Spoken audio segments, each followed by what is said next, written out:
Demora, né? Professor, aqui já está com sinal de gravando. Boa tarde para todo mundo que está assistindo.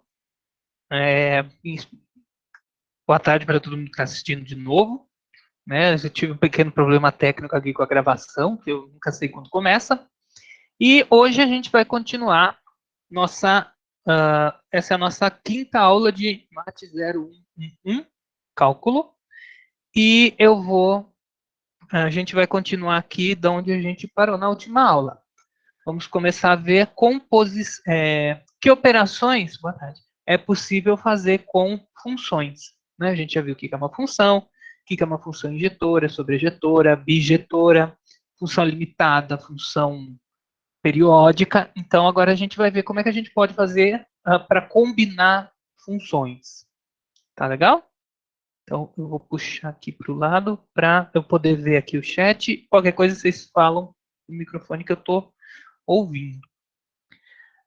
Bom, aqui no material, só um momento, acho que eu estou com um problema na caneta aqui.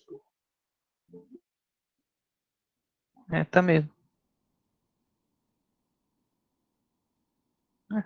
Enfim, pera, só um momentinho, deixa eu autorizar aqui. Talvez seja nessa conexão.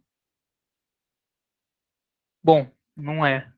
Pior é que eu acho que eu tinha que atualizar o software, eu não atualizei, mas isso não vai me impedir de dar aula. Vamos lá. Então, dada uma função, né, de uma variável, aquelas funções que a gente já está acostumado a ver, podemos operar, claro, né, como eu estou saindo de A, que é um subconjunto de R, e chegando em B, que é de novo um subconjunto de R, tanto em A quanto em B, eu posso fazer operações com os elementos, né? Eu sei somar número real, dividir, multiplicar, subtrair. Então, a gente vai explorar essa riqueza que a gente tem em A e em B para definir operações que a gente pode fazer com funções. Então, sempre que a gente tem uma função cujo contradomínio aqui, né? Aqui a gente tem o domínio, que, claro, né, para o nosso estudo é sempre um subconjunto dos reais, e o contradomínio é R. Então, sempre que tivermos funções com contradomínio em R, como em R a gente pode levar a cabo diversas operações, então é possível a gente definir operações entre as funções, de uma maneira padrão. Digamos então que a gente tenha uma função f do seu domínio em R, uma função g, também, né, do domínio de g em R. Então, vamos definir o que seria a soma da função f com a função g. Bom, então, primeiramente, como domínio, né, eu gostaria que fosse um lugar em que eu pudesse calcular tanto f quanto g. Então, tem que ser todos os elementos que pertençam simultaneamente ao domínio de f e ao domínio de g, senão eu não conseguiria, né, olhando aqui, né, um pouquinho para frente, eu não conseguiria fazer essa conta aqui, que eu gostaria de definir a soma das funções como a função que a cada valor do domínio correspondente leva na soma das imagens. Então, para que faça sentido essa conta, eu preciso restringir o domínio da função soma à interseção dos domínios das duas funções. Tá? Então, a soma de f mais g é a função que tem como domínio a interseção dos domínios originais, como contradomínio R, e a cada elemento x dessa interseção, eu levo na soma de f de x, que é um número real, né? Porque o contradomínio de f aqui é R, e somo, é uma estrutura presente aqui em R, com g de x. Então, é assim que a gente define a soma de f e g. Tudo bem? Sim, professor. Perfeito, então. Analogamente, a gente define a subtração, de novo, né? O mesmo motivo que a gente pega aqui interseção. Então, f menos g é a diferença de fg. É a função com domínio na interseção do domínio de f com o domínio de g. Contra domínio em R, que a cada x leva em f de x menos g de x. Quando a gente calcula assim, a gente fala que é ponto a ponto a definição da função. Porque assim, para cada ponto, a gente dá o valor da função. Então, é a soma ponto a ponto. Então, para cada ponto, você define a soma das funções calculadas naquele ponto. A diferença também é definida ponto a ponto. Né? Para cada ponto, você faz a diferença das imagens. Analogamente, a gente também, em R, a gente, além de somar, subtrair, a gente pode multiplicar. Então, a gente pode também fazer o produto das funções f e g. Né? Pelo mesmo motivo, o domínio é a interseção, domínio de f com domínio de g. E a lei é, a cada x você leva em f de x, que é um número real, vezes g de x. Essa estrutura está presente aqui em R. Então, isso me permite definir produto de funções. Em particular, né, se eu tomo uma função constante igual a k, que seria a função que a cada x leva na constante k, né, ou seja, se k é um número real, o que seria o produto da função pela constante k? Simplesmente a gente faz o seguinte, então ela tem por domínio o mesmo domínio da f, contra domínio r, e regra dela é, a cada x levo em k, a constante, vezes o f de x. F calculado no elemento x é um número real, e eu tenho essa estrutura presente em R. Tá? Então, essa função aqui é denominada produto de f pela constante k. E aqui eu deixei por último, porque tem um detalhezinho que a gente sempre tem que observar, o quociente de duas funções f e g. Então, a gente, para poder dividir em matemática, então você tem que seguir sempre o principal dos mandamentos da matemática, que é qual? Vamos ver quem sabe. Nunca divide por zero, né? Perfeito, é isso mesmo. A gente tem que ter isso no nosso coração, levar isso para a vida. Dividir por zero, proibido. Então a gente tem que tomar cuidado aqui, ó. Se for verdade que para todo x no domínio de uma das funções aqui, a função que eu quero colocar no denominador, g de x não se anula, então eu defino o quociente das duas funções. Né? O domínio tem que ser um ambiente onde eu posso calcular tanto f quanto g, então a interseção desses domínios aqui satisfaz essa condição. Como g não se anula em ponto do domínio de g, em particular ele não se anula na interseção, né? A ideia é que a gente tem, aqui seria o domínio da G, onde F não se anula, e aqui seria o domínio da F. Difícil desenhar com o mouse. Então, o domínio, né, dessa função quociente é essa região aqui que eu estou tentando achurar. Então, como G não se anula em nenhum ponto desse balãozinho aqui de cima, em particular, ele não se anula em nenhuma parte dessa região vermelha. Então, essa operação aqui é lícita, ela está definida para todo x aqui. Então, eu tenho uma relação total. Todo elemento dessa interseção pode ser associado a f de x dividido, né, o número f de x dividido pelo número g de x. Tá bom? Então, esse é o que a gente chama de quociente. Tranquilo até aqui? É importante observar que essas definições elas vão ser extremamente úteis na hora da gente fazer operações como derivação e integração com essas funções. Então,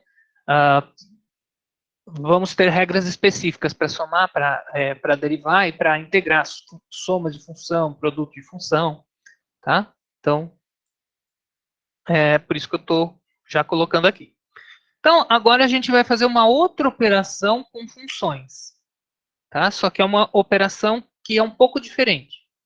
Chama-se composição de funções, que também é muito importante. Então, eu tenho aqui três subconjuntos de R, A, B e C. F, uma função de A em B. G, uma função de B em C. Então, notem que o contradomínio de F coincide com o domínio de G.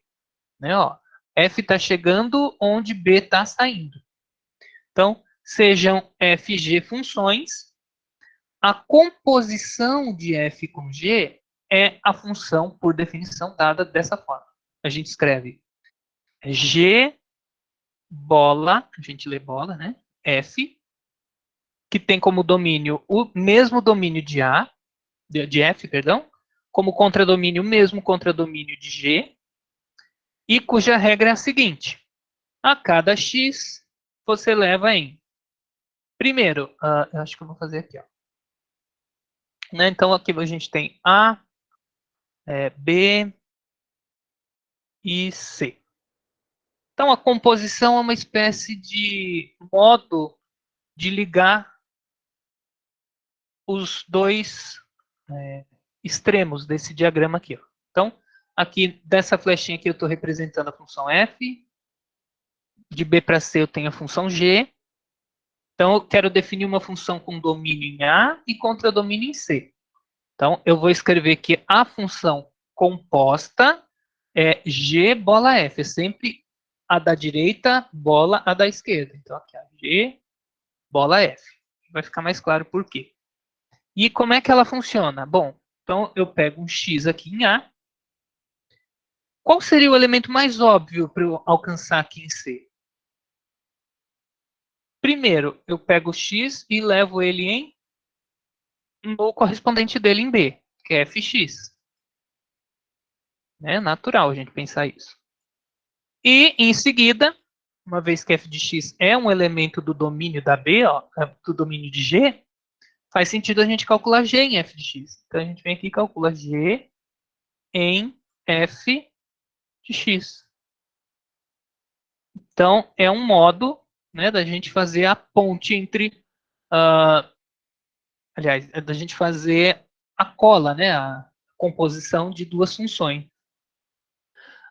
Tudo bem? Não sei se ficou bem claro.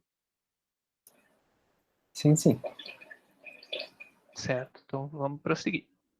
Então, ou seja, né, é a função g bola f, é a função tal que, para todo x no domínio, g bola f calculado em x é g calculado em f de x. Né? Que, bom, essa notação aqui, ó, o g vem antes do f. Por quê? Porque na hora da gente aplicar a regra dela, é g calculada em f. Tá bom? Então, sempre que o contradomínio de f, né, o lugar onde f está chegando, coincidir com o domínio da g, que é de onde a g está saindo, dizemos que g e f são componíveis, é possível definir a composta. Então, não é para quaisquer duas funções que você consegue definir a composição. Tem que ter uma espécie de conexidade aí. Né? Você só pode compor funções se o contradomínio de uma coincidir com o domínio da outra. Tá?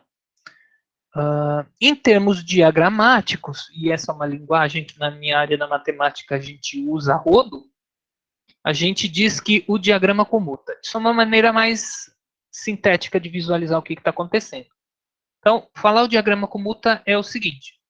Esse diagrama aqui tem por vértices os conjuntos A, B e C, que são os domínios e contradomínios respectivos. As flechinhas representam as funções. Né? Ela aponta para onde é o contradomínio e sai do domínio. Então, eu tenho a função f e a função g, que eu coloquei assim para que o diagrama ficasse num formato mais agradável. E eu tenho uma maneira de fazer o atalho, né? De, ao invés de eu primeiro vir para cá e depois vir para cá, tem uma função que me faz esse serviço de uma vez, que é g bola f. Como eu vim por esse caminho aqui, ó. Então, se eu vier por esse caminho, g bola f, eu associo a cada x. Deixa eu ver se isso aqui está funcionando. Então, né, vir pelo caminho, então eu estou associando a cada x, g de f de x. Eu vier aqui por baixo, eu estou fazendo essa regra aqui, a regra de g bola f. Se eu vier aqui, né, primeiro pela f, eu estou fazendo f primeiro, perdão, x primeiro ser associado com fx, né, aqui em cima. E, em seguida, eu pego o f de x, que já está ali, e associo com G de fx. Então, se eu fizer esse processo sequencialmente aqui, ó, primeiro eu pego um x, primeiro eu calculo f, então fica fx. Aí eu tenho fx, calculo g em fx, eu obtenho g de f de x. Eu chego no resultado g de f de x. Por definição, g bola f calculada num x é exatamente g calculado em f de x. Então, quando não importar o caminho pelo qual eu chego, isso me dá sempre o mesmo resultado, a gente costuma dizer que o diagrama comuta. Tá bom? Quer dizer, vir por aqui, um elemento ser aplicado aqui, depois aqui, é a mesma coisa que eu fazer tudo de uma vez, daqui para cá. Tudo bem? O que significa diagrama comutar? Sim, sim. Perfeito. Isso facilita bastante para entender. Assim, é uma maneira diagramática e o nosso cérebro ele pega a melhor imagem do que leitura, né? Então fica mais apelativo, por assim dizer. Bom, então em termos diagramáticos aqui eu escrevi, né? Costumamos dizer que o diagrama a seguir comuta. E aqui eu escrevi com detalhes para que vocês depois possam acompanhar com calma, né? F tem como domínio conjunto A e como contradomínio B. G tem como domínio B e contradomínio C. G bola F, a composta de G com F, tem como domínio A e contradomínio C. Para qualquer x em A, obtemos o mesmo elemento em C, calculando G bola F, ou seja, vindo por aqui, ou calculando primeiramente fx, né, fazendo essa continha, e depois calculando G de f de x. Outro jeito de expressar diagramaticamente é com essa cirandinha aqui, né? A gente tem o conjunto A, conjunto B, conjunto C. Então, só diagraminha de balão. De A para B eu tenho a função f, então vou representá-la por uma flecha. De B para C eu tenho a função g. E de A para C, direto, eu já tenho a função g bola f. Então, a composta é a única função tal que esse diagrama aqui comuta, ou seja, tanto faz eu vir por aqui, né, fazer esse caminho aqui, esse depois esse, como fazer só esse daqui de uma vez. Tá bom?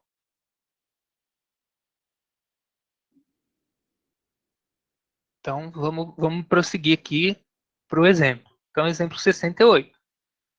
Considere essas funções aqui, ó. H, que sai dos reais, exceto o número 3, que tem como contradomínio os números reais, e cuja regra é a seguinte: a cada x você leva em x mais 3 dividido por x menos 3. Note que aqui o 3 foi subtraído do domínio exatamente para que isso fosse uma relação total, né? Para todo elemento daqui, isso é um número real. Só não poderia ser substituído nessa conta aqui o 3, porque nesse caso teria um denominador zero e não se pode dividir por zero. Então, primeiro eu tenho essa função h, eu tenho a função g, que tem como domínio r e contradomínio r, que a cada y leva no seno de y, tá? Então, notem que não importa o nome que eu dou para a variável. Esse conjunto de dados aqui me diz exatamente o que a função faz. Tá? Eu posso chamar de y, de w, do que eu quiser. E vamos considerar uma terceira função, f, que tem como domínio intervalo fechado menos 1, 1, e como contradomínio r. Então, cuja regra é a seguinte: a cada número do intervalo menos 1, 1, eu levo em e, que é um número real, tá? Elevado a z. Então, vamos analisar quanto à componibilidade ou não componibilidade delas. Né? Bom, uma vez que, para que a gente possa compor funções, é necessário que o contradomínio de uma coincida com o domínio da outra. Então, vamos escrever aqui quem que é o domínio de cada uma, quem que é o contradomínio de cada uma, né? Então, aqui fica o domínio AF é R menos o unitário 3. Guardo essa informação aqui no cantinho. O domínio de G é todo R, né? Aqui eu já estou dando o domínio explicitamente, né? Se não fosse dado, aí a gente teria que ver o maior subconjunto de R, onde faz sentido fazer a conta. O domínio de F é menos 1, 1. É menos 1, 1. E contradomínio. Agora vamos analisar contradomínio. O contradomínio de H é R.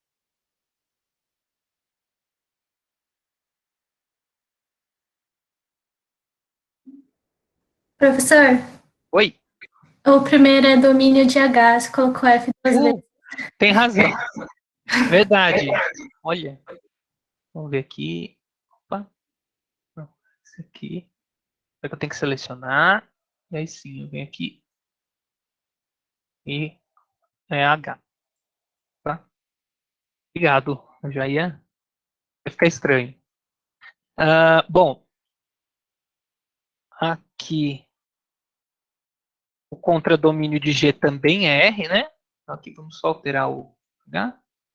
Então, o contradomínio de G também é R. E o contradomínio de F também é R. Vou ver aqui.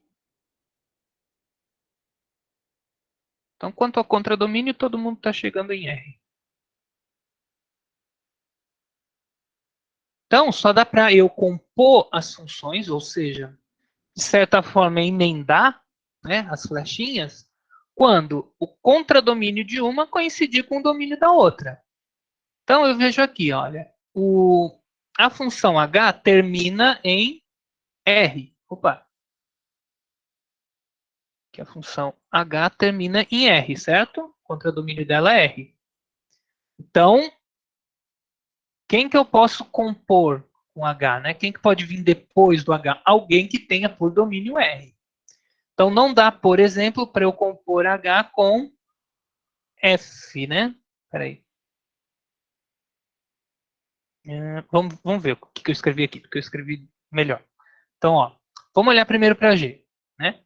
O contradomínio da G é todo R, enquanto que o domínio da F é só o intervalo menos 1, 1. Então, não dá para a gente definir F composto com G. Tá? Por quê? Porque F não... Peraí, deixa eu ver aqui. Não dá para definir F composto com G, de fato. Né? Porque eu teria que garantir que todo elemento daqui... de fato, todo elemento... pausa. Pera. Não é componível porque o contradomínio de G é diferente do domínio de F.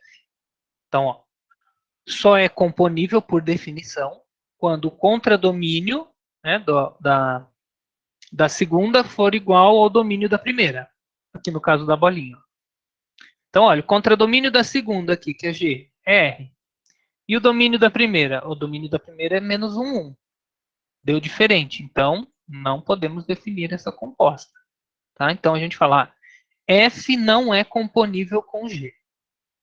No entanto, se eu olho agora na outra ordem, né, o contradomínio de F é R. E o domínio de G também é R. Então, F está chegando onde B está saindo. Então, dá para emendar as duas. Né? Ou seja, o contradomínio da segunda é igual ao domínio da primeira. Então, faz sentido eu fazer G composto com F. Tudo bem? Sim, sim. Certo.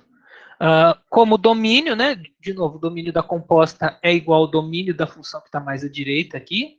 Então, eu olho o que eu emendei, né? Primeiro eu vim por F, depois eu vim por G. Então, F começa em menos 1, 1, domínio é esse. E o contradomínio é o contradomínio da função mais à esquerda, né? De G, no caso R. E a composta faz o quê? Bom, leva cada z em g calculado em f calculado em z. Então, eu pego um z e calculo g de f de z. F de z, por definição, é e elevado a z, então fica g calculado em e elevado a z, e isso é igual a seno de e elevado a z. Logo, a composta g bola f tem como domínio menos 1 contra domínio r, e tem por lei levar z em seno de e elevado a z. Tranquilo? Como é que a gente fez essa composição? Sim, sim. Certo. Então, notem que a composição de funções não é comutativa, né? Depende da ordem. A depender da ordem, a gente pode não ter uma das compostas. Então, há que se prestar bastante atenção nisso. Então, a gente só pode compor funções quando o contradomínio de uma coincidir com o domínio da outra.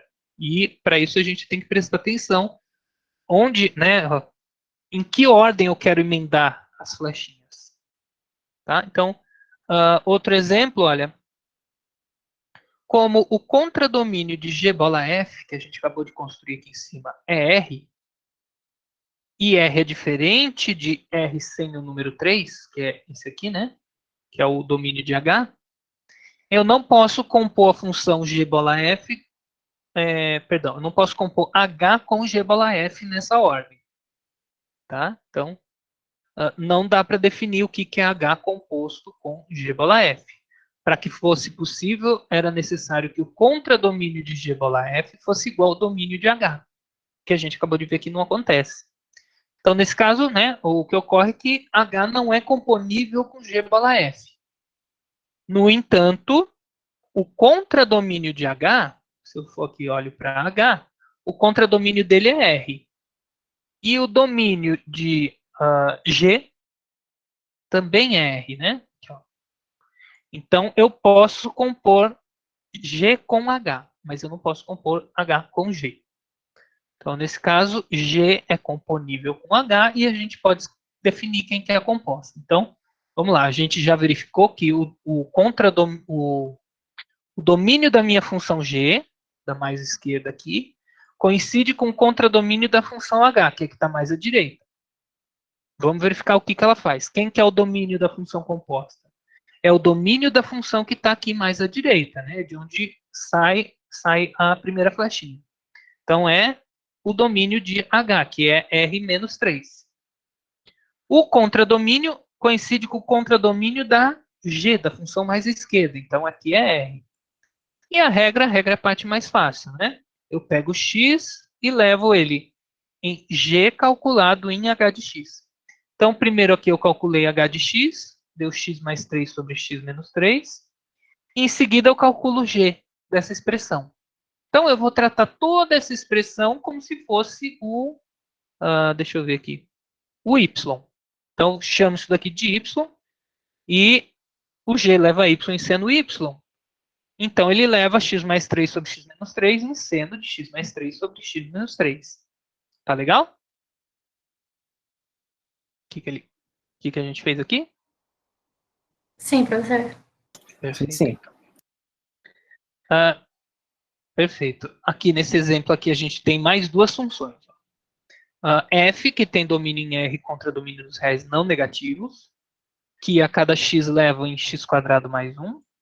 E G, que tem domínio nos reais não negativos e contra domínio em R, que a cada elemento do domínio y leva na raiz quadrada de y. Uma vez que o contradomínio de f, olha, onde f termina em R+, é igual ao domínio de G, olha de onde G sai, de R+. Então, é possível compor G com F. Né? G começa onde F termina. Então, é possível fazer G composto com F. Então, a gente diz que G é componível com F e vamos determinar que função é essa. Então, o símbolo é G bola F. O domínio da composta é o domínio da função mais à direita, né? É da função R, onde começa tudo. A gente vai começar aqui de R. O contradomínio é igual ao contradomínio da função mais à esquerda, que é o contradomínio de G, que é R. E a regra é o seguinte, a gente pega o x do domínio e leva em g calculado em f de x. Então, primeiro a gente vai precisar calcular f de x. F de x é x² mais 1. Em seguida, a gente calcula g nesse f de x. Então, g de y é raiz quadrada de y. Logo, g de x² mais 1 é raiz quadrada de x² mais 1. Então, essa função raiz quadrada de x² mais 1 é a composta dessas duas funções. Ela é g bola f. Tudo bem? Sim, sim. Perfeito. Agora, também dá para fazer a composição do outro lado. Porque o contradomínio da g, agora eu estou olhando, né? Primeiro eu olhei para f, depois para g. Agora eu vou olhar. Olha, o contradomínio da g é R. E o domínio da f também é R. Logo, dá para emendar, né? Primeiro G e depois F. Então, nesse caso, como o contradomínio de G, que é R, é igual ao domínio de F, eu também posso emendar o F depois do G. Ou seja, né, compor F com G. Então, F também é componível com G. Vamos ver quem que seria essa outra composição. Então, F composta com G tem como domínio o mesmo domínio que G, né, que é a função mais à direita, e o domínio de G são os reais não negativos, R+. Tem como contradomínio o contradomínio da função mais à esquerda, de F, que é também R+. E tem por regra levar o elemento do domínio, aqui eu olho, olha, que nomenclatura eu estou dando para elementos do domínio de G? Estou chamando de Y, então eu vou usar a mesma notação aqui, ó, Y, leva em. A gente já sabe que a regra é calcula g de y, uma vez calculado g de y, calcula f em g de y. Então, é isso que está escrito aqui. Bom, g de y, por definição, é a raiz quadrada de y. Então, isso daqui é f de raiz quadrada de y. O que f faz com alguma coisa? Leva no quadrado dessa alguma coisa mais 1. Essa locução alguma coisa vai ser frequente. Vai ajudar a gente. Então, vai ficar eu elevo o argumento de f ao quadrado e somo 1. Então, aqui o argumento de f é raiz quadrada de y. Elevo, então, raiz quadrada de y ao quadrado e somo 1. Elevar a raiz quadrada ao quadrado dá o próprio y, somo 1. Logo, a composta de f com g é a função com domínio e contradomínio nos reais não negativos, que a cada y leva em y mais 1. Esse exemplo é um exemplo em que existem tanto f composto com g como g composto com f, e, no entanto, as compostas são funções totalmente diferentes. Elas diferem, na verdade, em tudo. Elas diferem na lei, né, que em um caso aqui pega x e leva em raiz de x² mais 1, e no outro pega y e leva em y mais 1. Elas diferem no domínio, né, o domínio de f bola g é R+, e o domínio de g bola f é R, e elas também diferem no contradomínio, né, que num caso é R e no outro é R+. Logo, isso daqui é um exemplo que nos testemunha que f bola g nem sempre é igual a g bola f. Tá? É importante ter isso em mente, que a composição não é uma operação entre funções que é comutativa. Tá legal?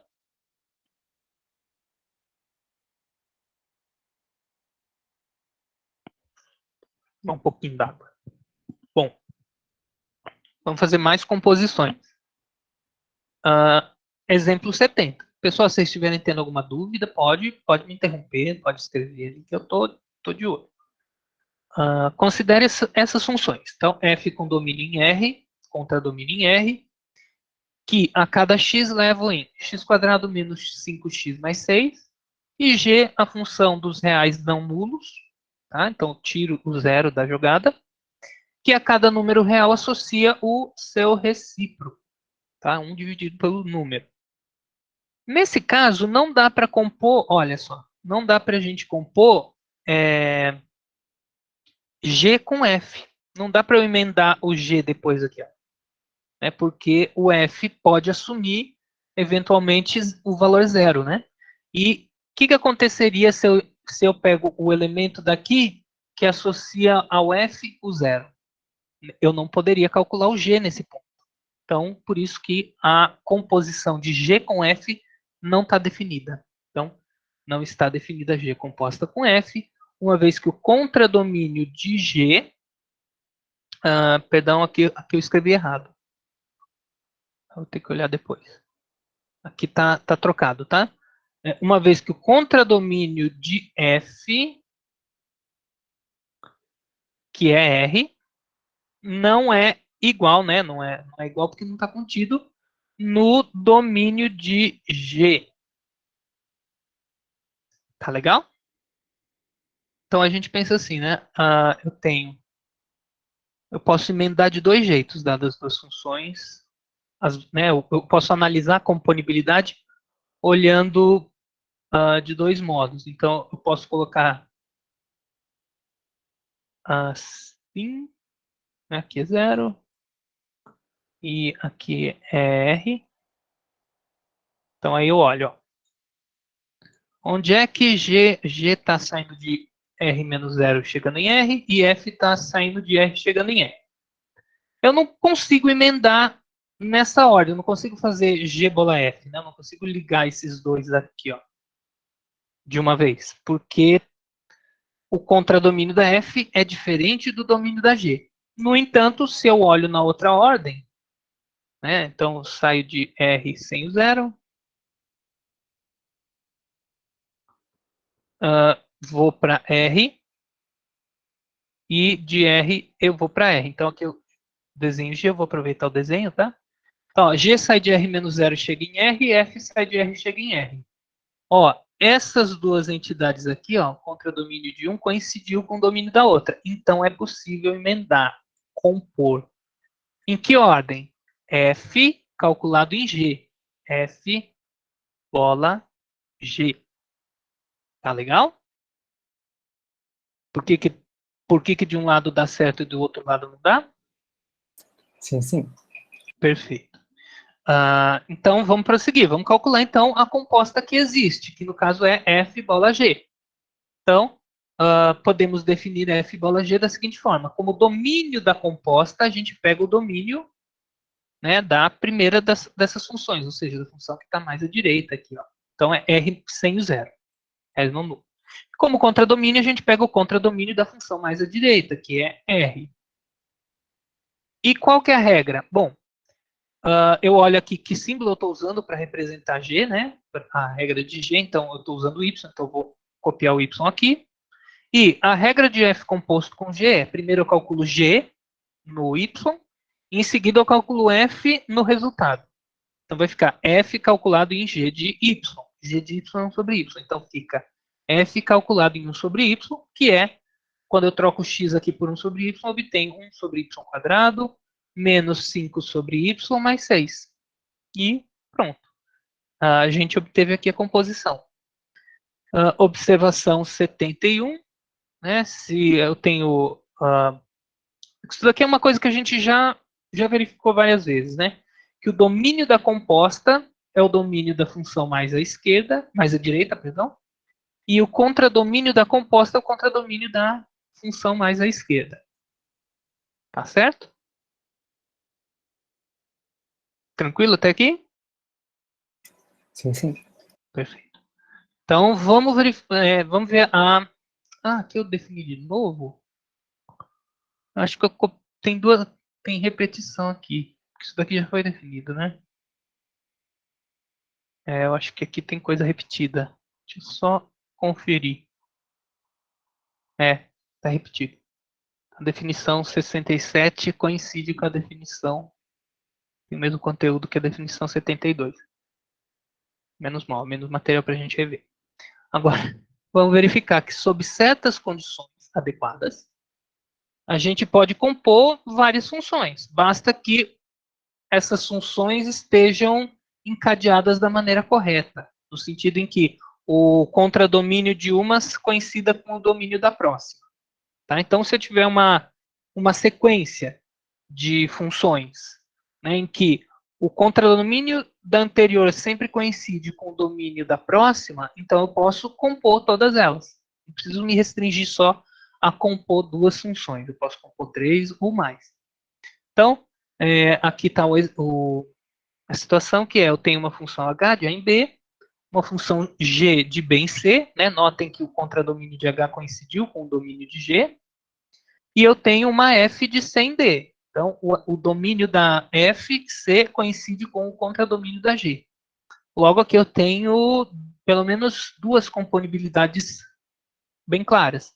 Dá para compor G com F, ou seja, dá para criar uma função daqui para cá, de A para C, e dá para compor F com G, né? Porque o G termina onde F começa. Então, podemos obter, né? Aqui a gente faz primeiro essas continhas aqui, ó. F composto com G, que é essa última que eu acabei, né, que eu falei. Então, é F composto com G tem como domínio o domínio de G, que é B, e contradomínio de F, que é D. E G bola H tem como domínio, né, eu estou grudando essas duas aqui, então o domínio é A, e o contradomínio é C. Então aqui eu tenho G bola H. Então, como o contradomínio de H, né, quem é que é o contradomínio de H? É B. Coincide com o domínio de F bola G, então ó, o H está chegando em B e o F bola G está saindo de B. Então a gente define a composta de F com G com H. Então aqui eu estou compondo a composição, estou acrescentando mais uma vez a operação. Então vai ser uma função que tem como domínio o domínio da H, que é... Perdão. Ah, não, aqui teria que ser o domínio da H. Tá errado aqui o que eu escrevi. Quem quer o domínio de H? Tá certo. É A. Desculpa. Então aqui ó, tenho como domínio de H, que é A, e como contradomínio, o contradomínio de F bola G. Contradomínio de F bola G é D. Então ela sai de A e chega em D. Quanto à regra, como é que ficaria, né? Eu pego um certo X aqui em A, só para a gente treinar um pouco, né? Então primeiro eu pego o X que está em A, aplico ele em... Né? Primeiro eu calculo H de X, é nessa ordem que eu faço a conta. Uma vez que eu calculei H de X, eu pego H de X e calculo F bola G em H de X. Vai ficar F bola G calculado em H de X. Bom, agora eu uso. O que é a composição? É calcular A mais da esquerda na função da direita calculada aqui dentro. Então, isso fica F calculado em G, que foi calculado em H de X. Então, essa é a regra dessa função aqui. Ó. Tá legal? Como é que a gente fez? Então, assim, sempre quando houverem várias funções que a gente pode compor, a gente sempre faz em duas, para depois chegar nesse resultado final. Precisamente. É exatamente isso. Assim como quando a gente faz soma de diversos números, né, a gente vai fazendo sempre de 2 em 2 para chegar no final. Mesma coisa com composição. Tá? Sempre vai fazendo primeiro de 2 em 2. E sempre assim, da direita para a esquerda. Né? Se primeiro, pela definição da composição, você tem que sempre calcular primeiro o que está mais à direita, depois o que está mais à esquerda, e aí vai abrindo. Tranquilo? Tranquilo. Agora vamos notar que o contradomínio de G composto com H, então, G composto com H seria a função que sai de A e chega em C, né, que dado um X aqui, né, como é que é a mecânica da coisa? O X a gente leva em H de X, e o H de X a gente leva em G calculado em H de X. Então, aqui vem em G calculado em H de X. Então, essa é a função G bola H. Né? G composto com H. Né? O contradomínio de G composto com H aqui é C, e o domínio de F, cadê o F? Aqui também é C, eu consigo colocar o F para estender aqui para a direita. Né? Ó, eu consigo, onde termina G bola H, começa F. Então, eu consigo fazer F composto com G bola H. Então, é a gente garante a existência da composição ao observar que o contradomínio de G igual H é igual ao domínio de F. E vamos verificar que função é essa. Então, vai ser a função F composta com G composta com H, que tem como domínio o domínio de G bola H, que é A, e como contradomínio de F, que é D. Vamos ver o que essas funções fazem? O que essa composição faz? Então, ó, dado um x aqui em A, primeiro eu faço o quê? Eu calculo G bola H nesse x. Correto? Bem, turma? Sim, sim.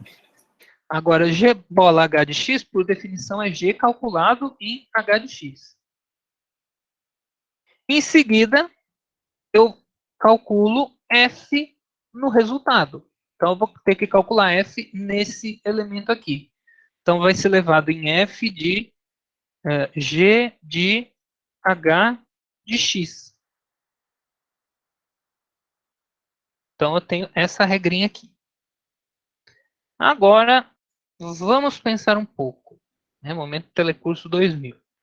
Aqui, essas funções têm o mesmo domínio?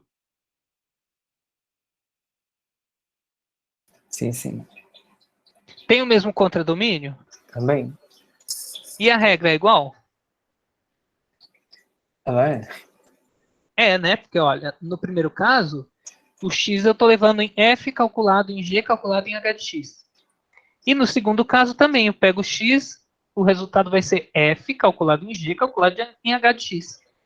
Quando duas funções têm a mesma lei, domínio e contradomínio, essas funções são a mesma função.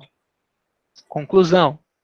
A composição de funções é, portanto, associativa. Tanto faz qual delas eu vou fazer primeiro. Então, primeiro, composição é uma operação binária. Eu sei compor duas funções. Segundo, para compor mais de duas funções, basta eu ir agrupando de duas em duas. Tá? Então, é isso que nos diz a associatividade, ó, que é a proposição 73. Dados quatro conjuntos, se as funções são componíveis, né, ou seja, onde termina uma, começa a outra, né, no caso aqui, ó, onde termina H, começa G. E onde termina G, começa F. Então, eu posso emendar aqui, ó, o F depois do G e o G depois de H. Então, existe F bola G bola H. Então, estão definidas tanto F composto com G bola H, quanto F composto com G bola H. Então, isso daqui é escrever a associatividade. Então, tanto faz onde eu coloque o parêntese, ou os parênteses, né? Tanto faz a ordem que eu calculo o x. Se eu calculo primeiro o h de x e depois eu calculo f composto com g em x, ou se eu calculo g composto com h em x e depois eu calculo f desse resultado. Em termos de comutatividade de diagrama, isso diz que esse diagraminha aqui comuta, né? Parece um quadro de bicicleta. O que isso quer dizer, né? Domínio A contra domínio B, domínio C contra domínio D.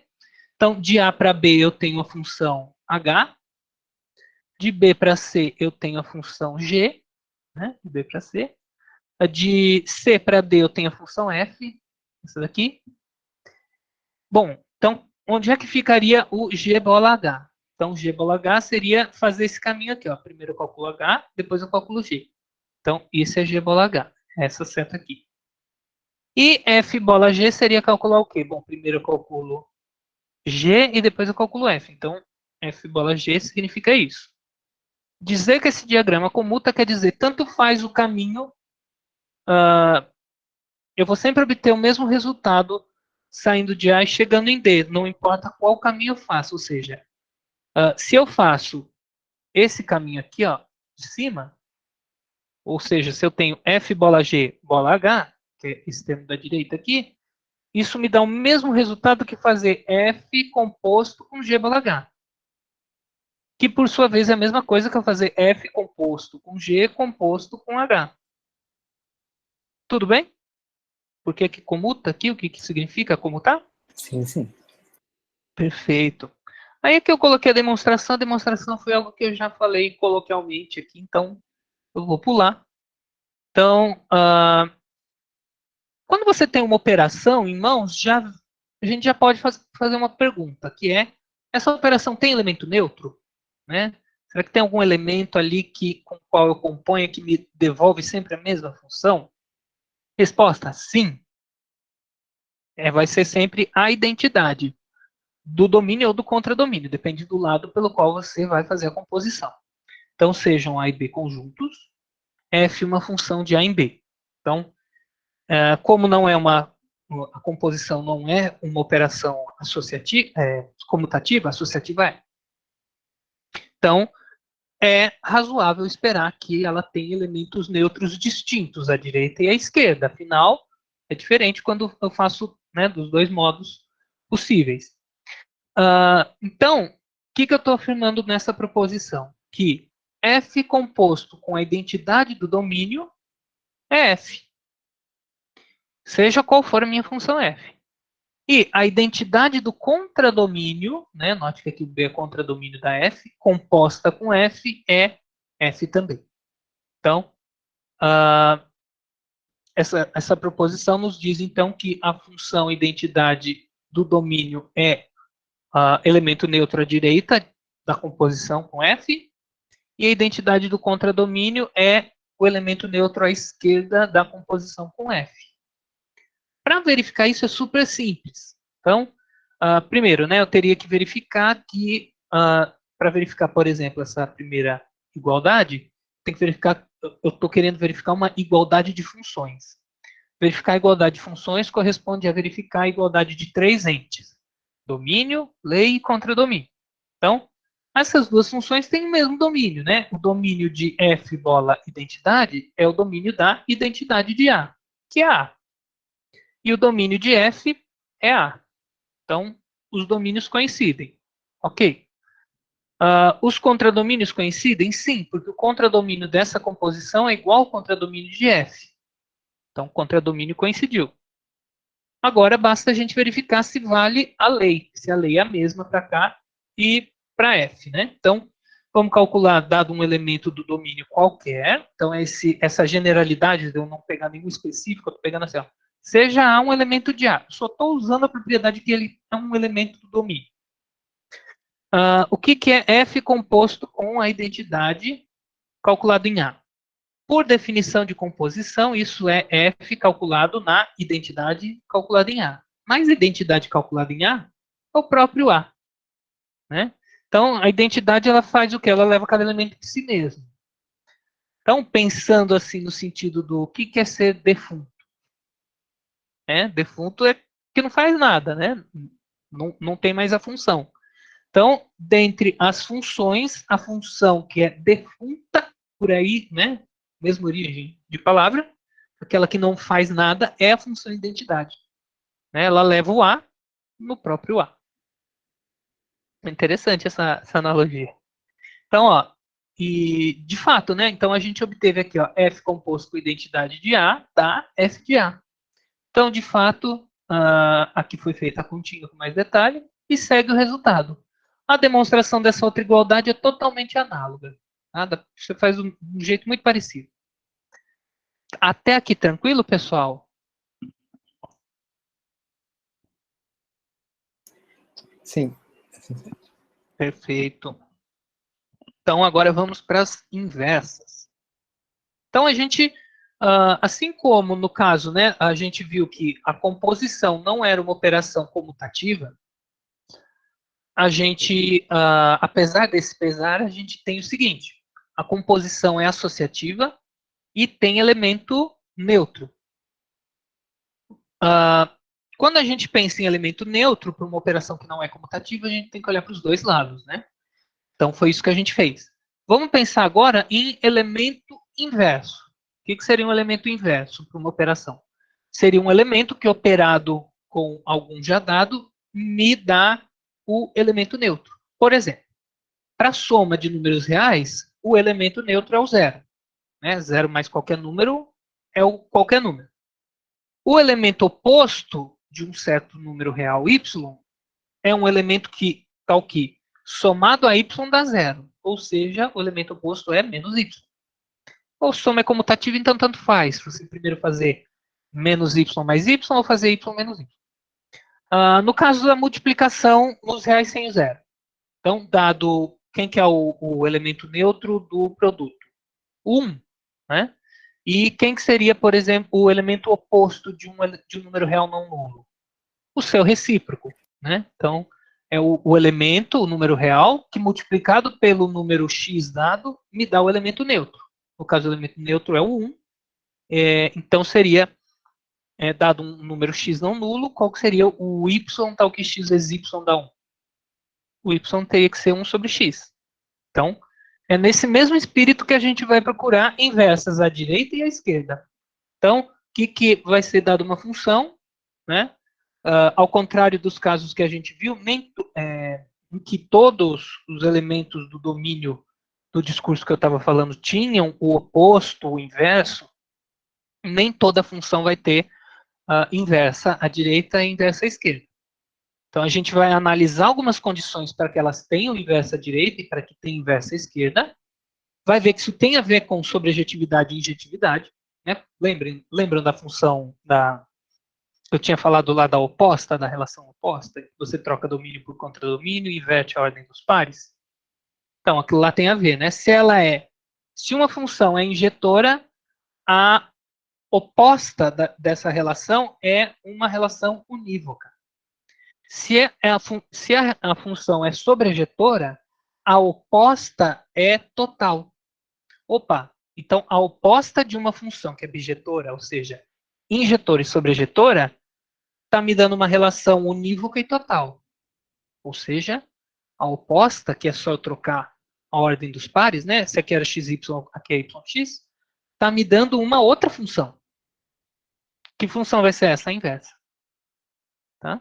Então, olhando do ponto de vista de relação oposta, que tudo bem, eu não falei muito, é essa a ideia. Bom, as inversas laterais, né, então depende dado uma função com respeito à composição, a inversa depende do lado que a gente está olhando. Então, a gente vai dar nomes diferentes à inversa lateral de uma função, se ela é uma inversa à esquerda, né, ou que a gente chama de retração, ou se ela é uma inversa à direita. Nesse caso, a gente chama de seção. Não se preocupa com esse nome, não. A gente vai usar só a inversa direita e a inversa esquerda. É só um nome bonito para isso. Bom, vamos definir então o que é uma inversa à esquerda. Então, é dada, né, uma função f de A em B. Uma inversa à esquerda de f deve ser uma função, que aqui eu denotei por g, que quando eu componho com f à esquerda, ou seja, quando eu coloco g à esquerda de f, a composição me dá o elemento neutro.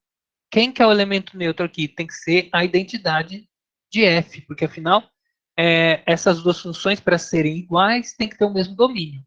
E o domínio da composta é igual ao domínio da f, que é A. Tudo bem? Inversa à esquerda.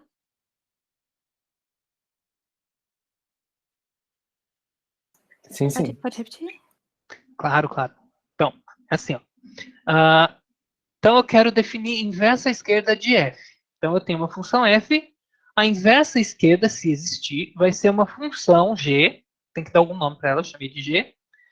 Tal que, se eu componho o f com g à esquerda, né? Se eu coloco g à esquerda de f na composição, isso me dá o elemento neutro.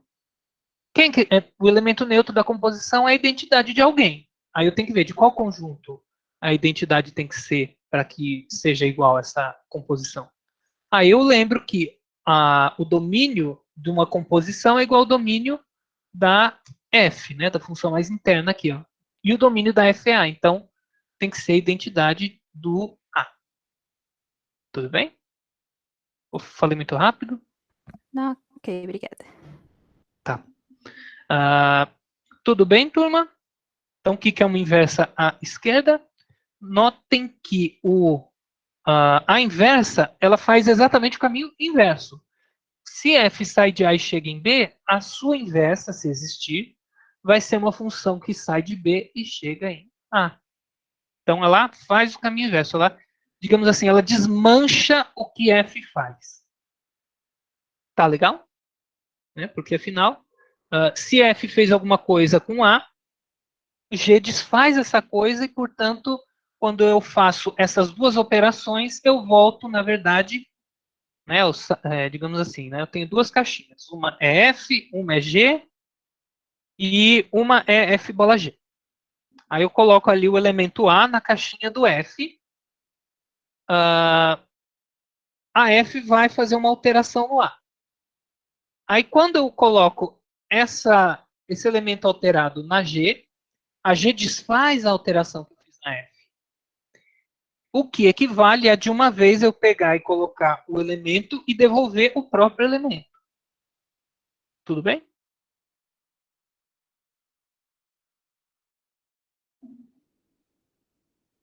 Aqui sim. Que bom, então, pessoal. Então, só um nome bonito aqui para vocês poderem usar quando vocês quiserem. Seção é o nome de funções que tem inversa à esquerda. Eu guardei assim o nome, pelo som. Seção é função que tem inversa à esquerda. Tá legal? Então, nesse caso aqui, F, se F é tal que existe G, tal que G igual a F é identidade, F é dita uma seção. Agora vamos lá. O que é inversa à direita?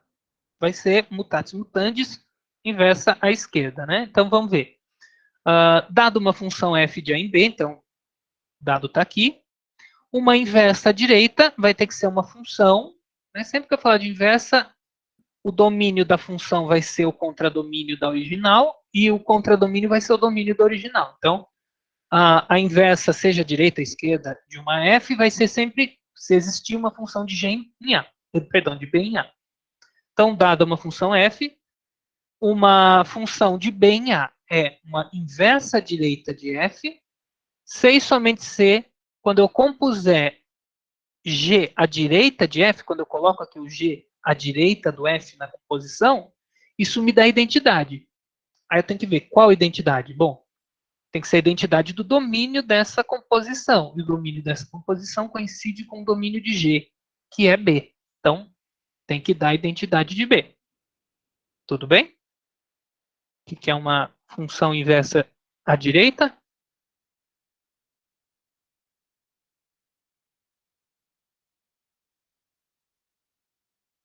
Ok, é o análogo de inverso à esquerda. Então, como é que a gente chama as funções que têm inversa à direita? Retração. Tá? É o nome que a gente, no nome técnico. Uma função que tem inversa à direita a gente chama de retração. Proposição 79, para a gente exercitar um pouco a nomenclatura. Toda função sobrejetora, nomenclatura e os conceitos, né? É uma retração. Então, estou falando o seguinte: se uma função f de A em B é sobrejetora, então ela tem inversa à direita. Ainda está meio estranho de ver. Vamos ver com detalhes o que isso significa. Então, seja f uma sobrejeção de A em B, de modo que, para cada y aqui do contradomínio, né, por definição de ser sobrejetora, lembra, a gente tinha várias caracterizações. Uma delas era, para todo mundo do contradomínio, existe alguém no domínio tal que, melhor dar nome, né? Para todo y no contradomínio, existe um x no domínio tal que f de x é igual a y. Isso é uma das formulações de sobrejetividade. Então, uma vez que f de A em B é sobrejetora, para cada y existe no mínimo um x pertencente a A, tal que f de x é igual a y. Tudo bem? Então, como é que a gente constrói uma inversa esquerda para f? Bom, eu tenho como chegar, né? Então, aqui eu tenho como chegar de A para B. Como é que eu faço para voltar de B para A? Então, a gente faz as escolhas mais, digamos assim, óbvias. Talvez óbvias, mas do ponto de vista de quem já viu essa matéria, que nem eu. Mas assim, ó, se eu te dou um elemento y aqui de B, eu quero definir agora uma função de B em A. Em quem que você levaria esse Y aqui em A?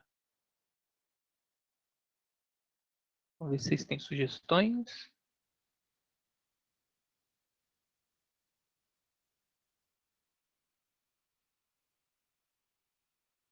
Não entendi a pergunta.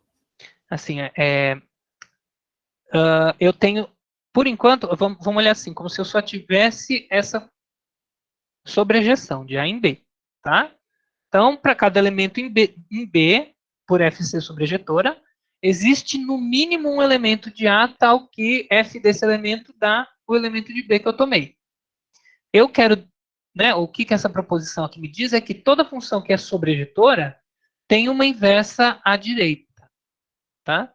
Ou seja, eu consigo definir uma função aqui de B para A, né, uma G, digamos, tal que F composto com G dá a identidade. Aí eu tenho que ver a identidade de quem? Do domínio de G. Quem que é o domínio de G? De B. Então, falar que é uma retração é exibir uma inversa direita, ou seja, uma função G que satisfaça essa igualdade de funções. Então, qual que seria um jeito legal de fazer isso? Dado, para eu definir uma função de B em A, bom, eu já tenho domínio e contradomínio, faltaria só a regra. Então, dado um elemento de B, eu tenho que definir o que vai ser G de Y. Bom, F não é sobrejetora? Se F é sobrejetora, então, dado qualquer elemento de B, tem, no mínimo, né, pelo menos um elemento de A de onde ele é oriundo. Ele pode vir de mais de um. Mas o importante aqui, para todo mundo do contradomínio, tem no mínimo um. Certo? Certo. Isso é pelo fato da função ser sobrejetora. Então, eu vou fazer o seguinte. A cada y daqui, todo y de B, ele é oriundo de pelo menos um elemento de A. Então, para cada y, eu escolho, né, como todo y tem pelo menos, ele é a imagem de pelo menos um, eu vou fazer o seguinte, para cada y, eu escolho um elemento que vai naquele y. Então, vai ficar, isso vai me dar a função que eu estou querendo. Então, eu venho aqui e levo no único a gente costuma fazer com ponto de exclamação, único x ao que,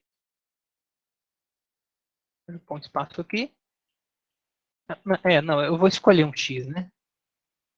Escolho um x tal que f de x seja y. Tá? Então, dado um y aqui embaixo, eu venho aqui em A e olho, para cada y tem lá pelo menos um carinha que vai em y. Eu escolho um deles, pode ter infinitos, caras, vão lá. Mas você vai lá e escolhe um. Escolheu um, pronto. Você definiu um modo de sair de B e chegar em A. E mais, né, de forma que seja uma função. A todo y está associado apenas um x. Por que apenas um x? Por construção. Eu estou falando que a G é construída como, para cada y, escolha um único elemento de A, tal que f de x desse elemento seja igual ao y. Então, uma vez que eu estou falando, né, escolha, tá aqui, para construir a inversa à esquerda, à direita, na verdade, aqui também está errado, simplesmente a gente escolhe para cada y em B um único elemento x pertencente a A, tal que f de x lá em y. Então, por construção é função, né, é unívoca e é total, porque a sobrejetividade garante a totalidade da inversa, né? Sobrejetividade quer dizer para todo elemento de B, ou seja, para todo elemento do futuro domínio de G, existe no mínimo um, isso vem da sobrejetividade, e no máximo um, isso vem da construção, elemento de A, tal que f de x é igual, tal que f de x é igual a y. Quer ver? Então, vamos fazer um exemplo a explicação está mais ou menos legal? Se estiver mais ou menos legal, já está bom. Então, Felipe, aqui nesse caso não precisa garantir injetividade, não. Se ela é sobrejetora, a gente garante a existência de uma inversa direita. Se ela também for sobrejetora, a gente garante mais coisa ainda. Então, por enquanto, a gente está reservando uma coisinha de cada vez. Primeiro, a gente está olhando só para ela sobrejetora. O que acontece com a oposta dela? Deixa eu ver a pergunta da Júlia que eu acabei no erro. Uma função sobrejetora também não é uma seção. Boa pergunta. Então a gente pode tentar procurar uma inversa do outro lado, né? Mas primeiro vamos fazer assim, ó. Até aqui deu para pegar o espírito da coisa, da mecânica, de como é que a gente, dado uma função sobrejetora, constrói uma inversa à direita?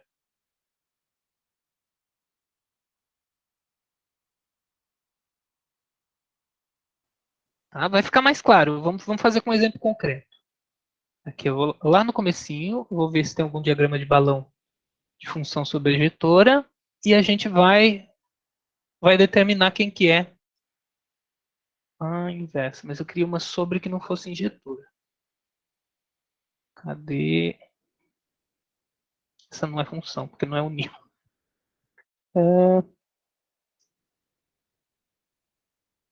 Essa não é função, porque não é unívoca. Se ela for injetora e sobrar algum elemento em B, quando se inverter não vai ser função, porque não vai ser total. Perfeito, Júlia, é isso mesmo. Ó, eu vou tentar olhar aqui na lista, tá? Vamos usar a lista. Então, lista 1. Ok. Então, vamos lá. Bom,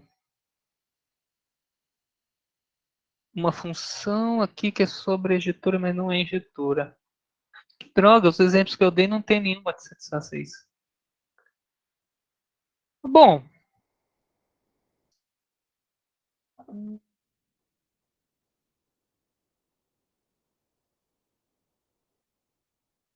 Que chato. Espera aí que eu vou ter que criar um exemplo.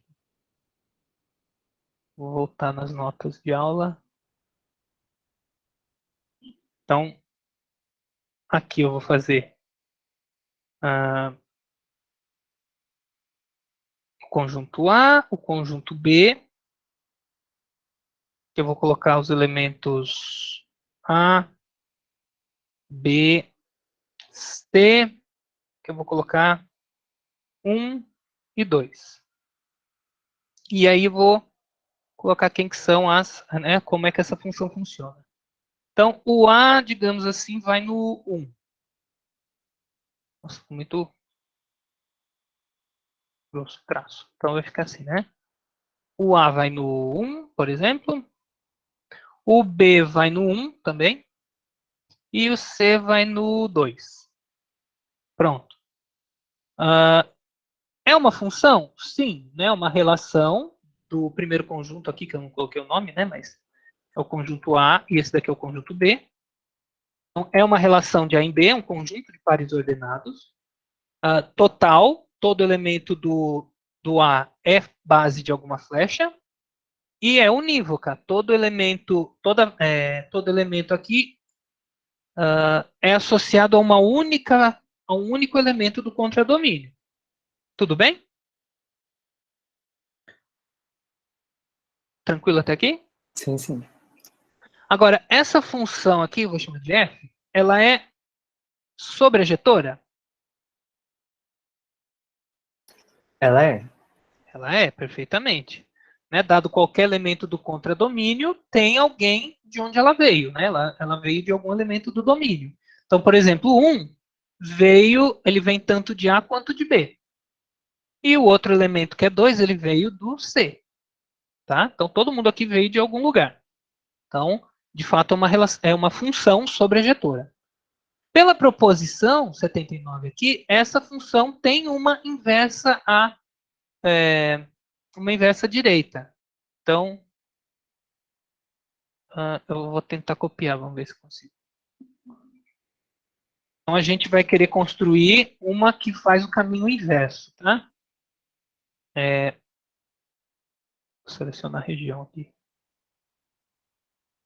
Ixi, tô errado.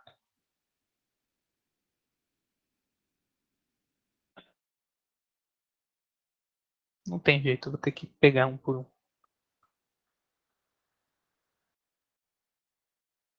B, C e A. Laiá, laiá.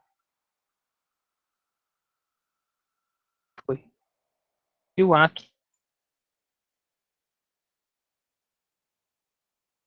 Tá? Então, agora eu vou querer criar uma inversa à direita. Olha só o porquê. Agora fica até mais claro, né, de ver também por que eu chamo de inversa à direita. Olha, a, relativamente a F, onde é que ela vai estar nesse diagrama, né? À direita. Então, vamos lá. Eu tenho que inventar um jeito de levar flechinhas daqui para cá, de modo que quando eu faço a composta, o A seja levado em A, o B seja levado em B, o C seja levado em C. Então, eu vou chamar a minha futura função aqui de G. Como é que essa G vai ter que fazer? Onde eu levo G para que, quando eu fizer a composta, G calculado em qual elemento vai me devolver o A? Né? Então, em que elemento, por exemplo, eu tenho que levar o 1? Podem chutar aí algum elemento, falar. No A? Vamos tentar levar um no A. Ó, vamos fazer aqui. Ó. Então, o 1 vai no A. E, muito bem, preciso de alguém para falar onde é que o 2 vai aqui. Onde é que o 2 pode ir? Vai no C, então, né? No C. Isso. Vamos fazer aqui. Ó. O 2 está indo no C. Então, com base no que vocês escolheram A? Provavelmente, eu suponho, que foi, olha, eu tinha o B, o elemento 1 aqui, que está no conjunto B, e como a função f é sobrejetora, esse elemento 1 ele é oriundo de algum elemento do conjunto A. No caso, ele é oriundo de dois elementos, do A e do B. Aí eu vim aqui e escolhi um deles, né? Porque afinal eu quero uma função de B aqui, de novo em A. Então eu quero algo que seja unívoco. Ou seja, para o 1 eu tenho que associar apenas um elemento daqui do meu conjunto A, que eu fiz a cópia aqui à direita. Então eu podia escolher tanto A quanto B. Ia dar no mesmo. Tá? Então eu vim e escolhi um elemento da pré-imagem de 1. Foi possível, você usou seu livre-arbítrio. E aqui o 2 você vai levar em quem? Bom, eu olho de onde o 2 veio, porque é para onde eu quero devolver o 2. Então, o 2 veio do C. Então, é razoável eu levar o 2 em C. Agora eu vejo, essa relação de B em A, né, ou seja, essas duas flechinhas aqui em verde, é uma função de B em A? Sim. Sim, né? Ela é total, todo elemento de B é associado a pelo menos um elemento de A, e ela é unívoca. Todo elemento de B é associado a, no máximo, um elemento de A. Tudo bem que está sobrando gente no contradomínio, não tem importância. G aqui, de fato, é uma função. E o que acontece quando a gente calcula G composto com cada um, né? Vamos calcular. O que é G de F de A? Estou fazendo a composta, né? Para calcular G de F de A, eu olho. Primeiro eu calculo F de A. F de A é 1. Então, isso daqui vai dar G de 1. Né? E, bom, por definição, né, que a gente escolheu aqui, o G de 1 é A. Opa, e é, evidentemente, né, a identidade de A, calculada em A.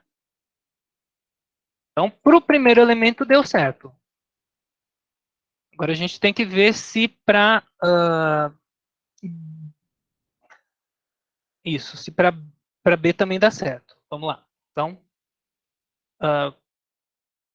porque aqui no caso, como as funções são entre conjuntos finitos, fica mais simples, né?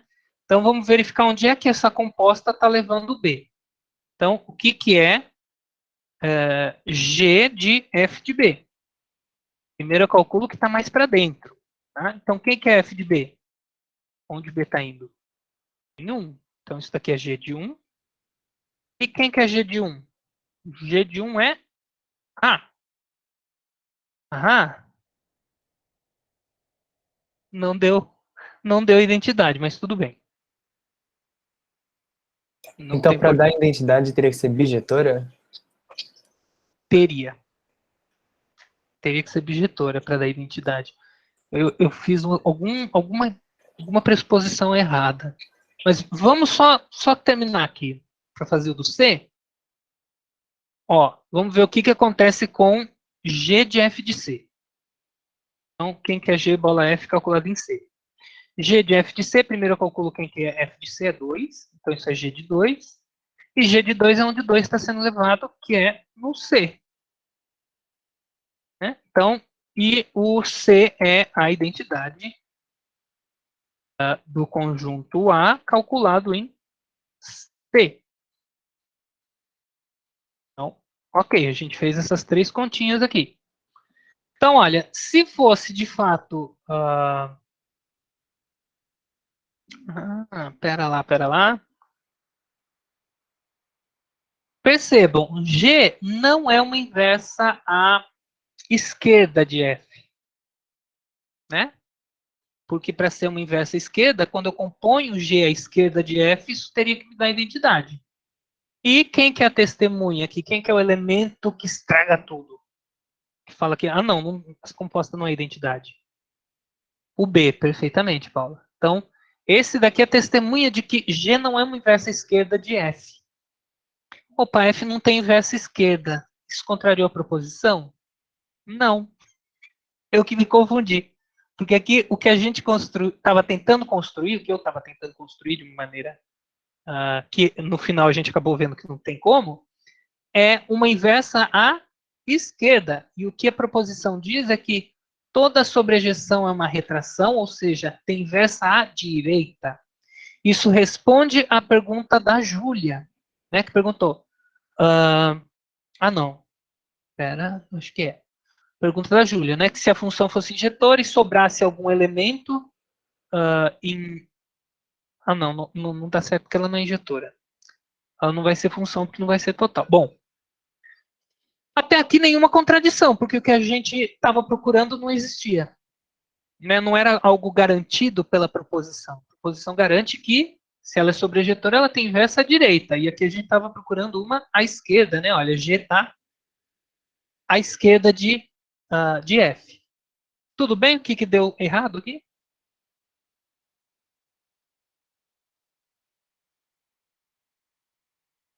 Querem que eu faça um resumo?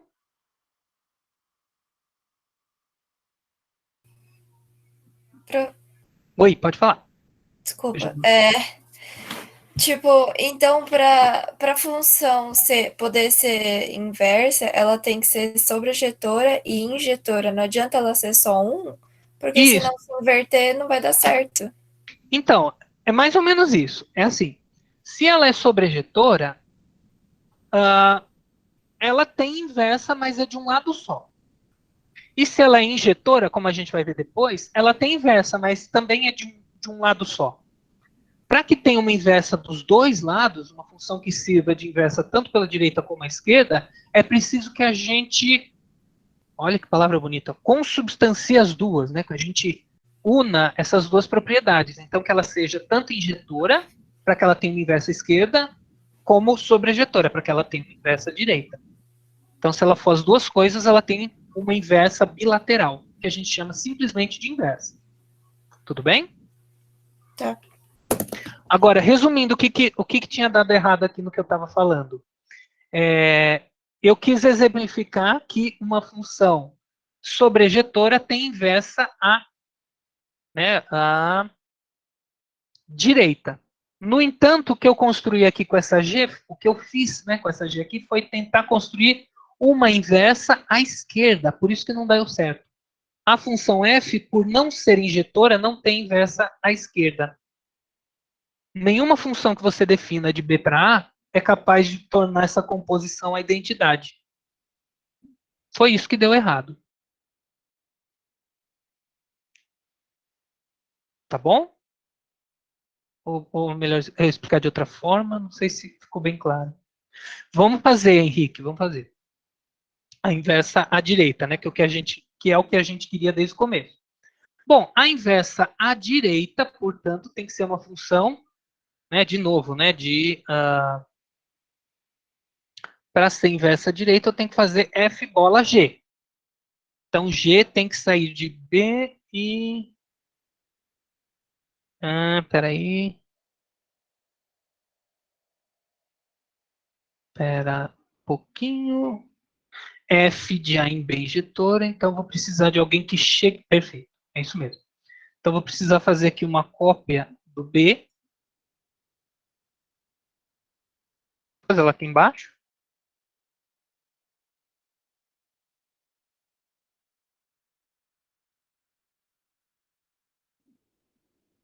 Então, de fato, né, olha, tá certo. Aqui já é a cópia do B. A inversa vai ter que ser uma função de B para A. Eu vou colocar eles assim porque vai facilitar na hora aqui da vertical. Então, agora eu vou fazer flechas azuis. Então, eu quero uma função de B para A, tal que quando eu componha, isso me dê identidade. Então, é aquela mesma história, né? É o mesmo raciocínio, só que agora vai dar certo porque é a inversa à direita. Então, dado um elemento de B, para definir a função, eu preciso dizer onde é que esse elemento aqui está indo. Então, dado o elemento 1, eu olho como a função f de A em B é sobrejetora, tem algum elemento do domínio que é elevado em 1. No caso, tem dois elementos do domínio, o A e o B. Escolha um. Vamos lá, escolha um elemento aí que é elevado no 1. O A, então. O A. Eita. Escolheu bem. Então, ó, vamos levar aqui ó, o 1 no A. Também daria certo se a gente levasse o 1 no B. O importante é a gente escolher um dos elementos que são levados no 1. Então é o que a gente está fazendo aqui. A gente está escolhendo o A. Ou, como o Felipe queria, a gente podia escolher o B também. E o 2, a gente, como? O que garante que o 2 ele vem de alguém? O fato de F ser sobrejetora. Então, olha a importância da sobrejetividade para que eu consiga a totalidade de uma relação de B para A. Então, o 2 eu levo em um dos números, um dos elementos que são mapeados nele por F. Então, aqui só tem um elemento. Então, o 2 não tem jeito. O 2 eu levo no C. E agora sim, vamos verificar essa composta. Essa função aqui é a minha função G. Né? Eu vou ter que mudar o nome aqui, eu vou apagar isso daqui. Por que não está apagando? Ignorem ela, tá? Não quer sumir, ignora. Bom, vamos verificar o que dá a composta. Tá? Então, vamos lá. Então, eu só tenho que verificar em dois elementos, né? Porque eu quero verificar que F composto com G é identidade. Né? G inversa à direita. G está à direita, ó. Então, é F composto com G que eu quero mostrar aqui da identidade. Note que G, se isso daqui dá identidade, então é porque G é uma inversa à direita de F. Ela está à direita de F. Então, o que é F composto com G de 1? Isso é, por definição, F calculado em G de 1. E quem que é G de 1? Por escolha, né, como a gente definiu o G, isso daqui deu A. G de 1 é A. Então, isso daqui é F de A. Opa, mas quem que é F de A? O F leva o A em 1. Opa. Isso é igual à identidade de B calculada em 1. Tá? Ó. Então, de fato, pelo menos para esse elemento deu certo. Ó. F composto com G calculado em 1 deu 1, que coincidiu com a identidade. Para verificar que essa função composta é a identidade, só falta a gente verificar para o 2. Então, vamos calcular. Quem que é? F composto com G calculado em 2. Isso vai me dar F calculado em G de 2. Aí eu olho, quem que é G de 2? G de 2 é C. Então, isso daqui é F de C. Opa, onde é que o C está sendo levado? No 2. Então, isso daqui é 2, que é a identidade de B calculada em 2.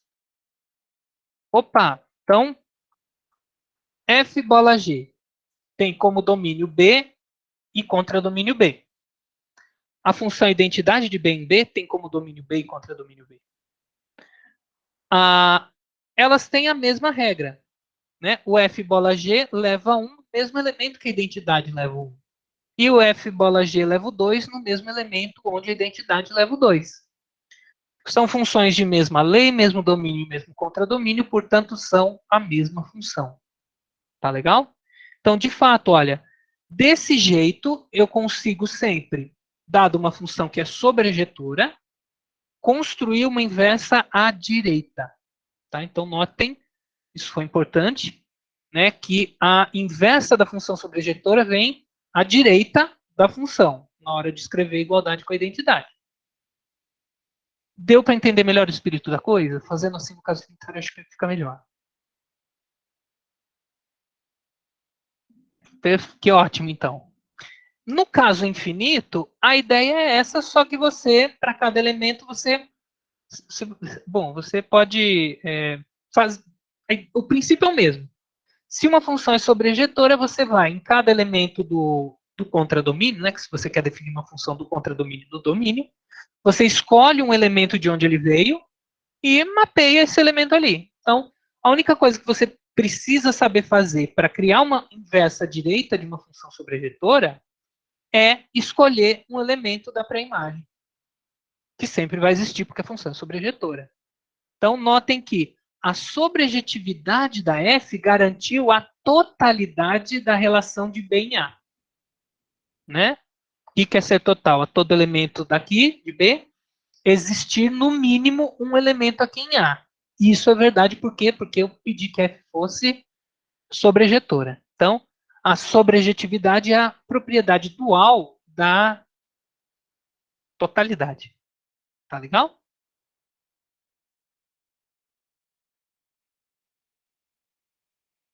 Alguma pergunta, dúvida?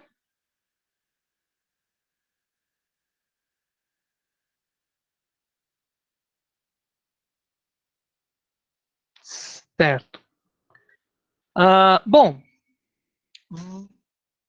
perfeito, então. Então a gente já viu, né? Sobrejetoras têm inversa à direita. E, como vocês já estavam desconfiando, funções que são injetoras têm inversa à esquerda. Né? Por exemplo, vamos aproveitar essa função aqui em verde de B em A? Bom, é função porque ela é total, todo elemento do domínio corresponde a alguém daqui, e ela é unívoca, todo elemento de B corresponde a um único, no máximo um elemento de A. Né? Então ela é unívoca e total é função. E é injetora. Cada elemento, se dois elementos aqui no domínio são diferentes, os correspondentes também são. Eu afirmo para vocês que essa função de B em A tem uma inversa à esquerda. Tá? Então, como é que a gente construiria a função inversa à esquerda? Né? Então, teria que ser uma função de A em B. O que eu faria?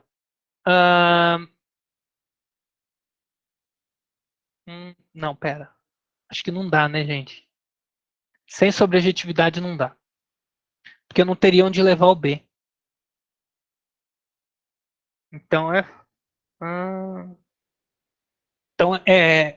a gente só tem realmente esse resultado da funções sobrejetoras têm inversa à esquerda. Esquerda não, à direita, perdão. Então, funções sobrejetoras têm inversa à direita. Tá legal? Então tem inversa de um lado, mas não tem do outro. Até aqui tudo bem?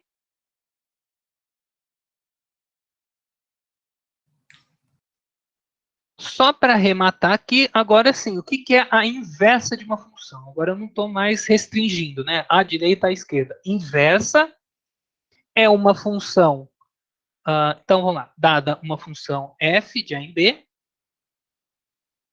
a inversa de f é uma função de B em A, até aqui está igual que a gente fez, tal que as duas composições, tanto a direita quanto a esquerda, dão as respectivas identidades. Então, a inversa da função f de A em B é uma função g de B em A, tal que f bola g é identidade de B, e g bola f é identidade de A. Tranquilo? Isso é exclusivo de funções bijetoras? Perfeito, exatamente. A gente consegue provar que uma função tem inversa se e somente se ela for bijetora. Então, só é possível definir uma inversa, ou seja, uma função cuja composta dos dois lados seja identidade, na eventualidade dessa função ser bijetora, ou seja, injetora e sobrejetora. Tá bom? Tranquilo. Então, né, dando mais uma olhadinha aqui, vamos olhar quem que seria a relação oposta da F. Bom, a oposta da F levaria 1 em A e também levaria em B e levaria o 2 em C. Então, a oposta seria uma relação total, todo elemento de B é associado a pelo menos um elemento de A, mas não seria unívoca. Né? O 1 teria que ser levado em 2 elementos aqui. Então, a oposta, quando eu olho tudo né, as flechas invertidas, não é uma função porque não é unívoca. Por que ela não é unívoca? Porque originalmente a função não era injetora. Tá? E aqui ela não é sobre, né? Se eu fosse definir a oposta levaria o A em 1 e o C em 2, mas não levaria o B em ninguém. Então não seria uma relação total. A oposta não seria total. Devido a isso, a gente concluiria que, a gente conclui, aliás, né, dá para a gente perceber por que a oposta de uma função que não é sobrejetora não pode ser função. Porque senão não seria total, como já foi observado. Tá bom, pessoal? Opa, por hoje é isso. Aí na próxima aula a gente vai ver só mais alguns. Aí a gente já encerra essas primeiras notas, que eu vou mudar o nome. Vou chamar de Agenda 1. Tá mais EAD, né? Chamar de Agenda 1. E aí na próxima aula a gente já encerra. Ó. A gente vai falar de função inversa. A gente vai mostrar que se a inversa existe, ela é única. A gente vai dar a notação para a função inversa. Vai falar da relação que existe entre o gráfico da função e da sua inversa. E aí a gente já encerra essa agenda 1. Tá legal? Dúvidas que vocês tiverem, podem me mandar e-mail, como eu disse, né? A prioridade que eu dou para responder e-mail é para aluno, tá? Então, dúvidas que vocês tiverem também podem trazer no começo da aula, finalzinho da aula, tranquilo. E eu vou procurar fazer mais uma atividadezinha de lista para treinar esse negócio de função oposta. Claro que vai ser facultativo, se você quiser, mas é legal ter esse material para vocês treinarem aí o conceito de univocidade e totalidade e a relação com injetividade e sobrejetividade. Tudo bem? Então, muito obrigado. Eu que agradeço. Muito obrigado pela presença de cada um de vocês. E eu vou encerrar aqui a gravação. E já já eu coloco no mudo.